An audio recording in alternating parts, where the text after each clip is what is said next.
this is the straight facts. Your life expectancy decreases the less emotional outlets that you have, the less you express yourself, the less outlets you have for healthy expression of stress. In addition, your culpability in the workplace is going to decrease, especially as we have more jobs taken up by robotics. And now the only resource that humans really have left is our ability to work together and our ability to work maybe in very like sedentary environments on team-based projects. Yeah. Or creative projects. And so your femininity, your vulnerability is integral to your survival in the workplace. Okay. And then on a third basis, like it makes for a healthier relationship. And then even in reflection of watching it back now, I realized how wrong I was, because when you give advice without insight and without an acknowledgement of the reality for people, it's not helpful. And it's, if anything, it's hurtful. Yeah. Because it minimizes what they're going through. And it doesn't give, because you can, I'm like, this is a solution. That's it.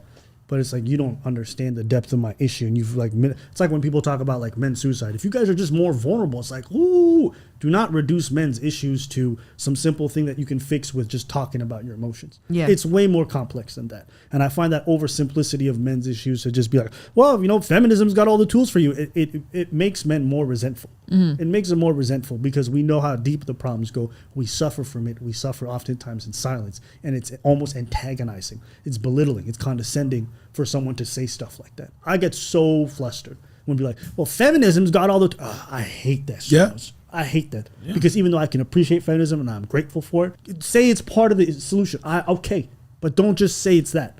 So that's one thing. It's more complex than that. We just have to talk about it, and that's all okay. And being wrong is whatever. You people are wrong. That's all good. Yeah, you should be being able to talk about it and being open. There's so much. The problematic is not if you talk about something and you're wrong. If you acknowledge that you're wrong, okay, then we have a conversation. That's cool. Yeah. But there's so many people that are just really don't want to be wrong and are stuck in that that they don't want to have more discuss. No, and that's the problem. Being wrong, whatever. Did you guys watch The Bachelor last season? No. Did we watch The Bachelor any season?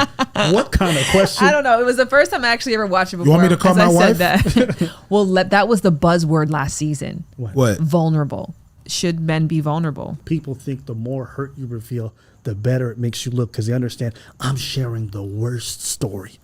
Don't you feel special? Guys have never thought that. Actually, you know what? I believe there's people out there who do that. No, I could definitely see that as a strong manipulation tactic. Yeah, fuckboys. Where you would go to somebody and tell them something terrible that happened to you for them to go, oh, I could see that because I could see how that's manipulative, actually. 100%. Even the whole idea of like, I need you to tell me. That's also, you could definitely see that as a form of control. I got this. They may not even be consciously doing it, but they're accumulating power. You know, to be vulnerable, people, is to essentially show your weaknesses. To show, like, if I was to think about it in like a castle setting, I'm showing you where the walls would break easily if you hit. Yeah. And then so if you ever want to attack, bitch, you invading easily. And I'm showing you this because I want to show you I trust you. But 100%, flip the tables, you're getting in anytime you want. You're going to hurt me. You're going to hurt me.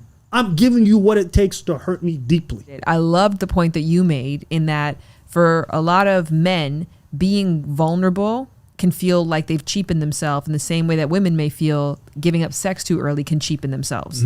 Yeah, because there's plenty of women who can honestly say that they've slept with somebody and it's been used against them afterwards.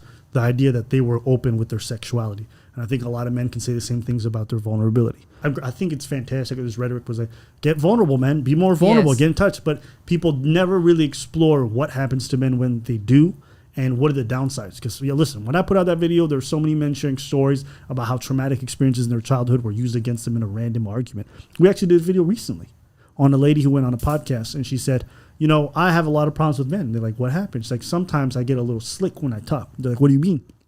I use their secrets against them. You have to imagine how many people she harmed along the way. And you create those scars, and then people build up those defense mechanisms. You know what's crazy is that story doesn't even sound abnormal to me. No. That's what I'm saying. And that's exactly that. Interestingly enough, a friend of mine just got into a breakup and called me this morning, was talking to me about it, and said that they got in a terrible argument.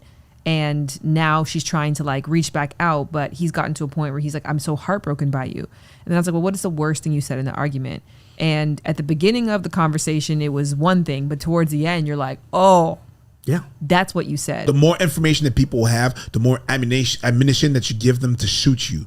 I ain't gonna give you ammunition. I'm gonna keep that for me. But then you also give them more tools and knowledge to love you better. No. So yes, you do. Sure, but you're gonna use that against me whenever you're gonna pop off. Do you think that women fetishize men's vulnerability? Yes, and they don't even know what the fuck they're talking about, because they think it's gonna be all cute and everything and stuff. And that's the thing, is that they have this idea of, oh yeah, he's vulnerable.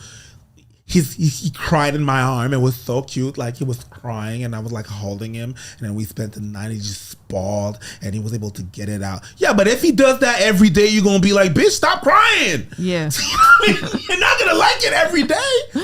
But if that's how he feels, that's how he feels. So you just think it's gonna be nice and cute, but it's not. It ain't. And so when people say vulnerability is the new sexy, which I'm sorry. Fucking dégueulasse. Even coming up with Non, mais non, tabarnak. Là, tu vois, là,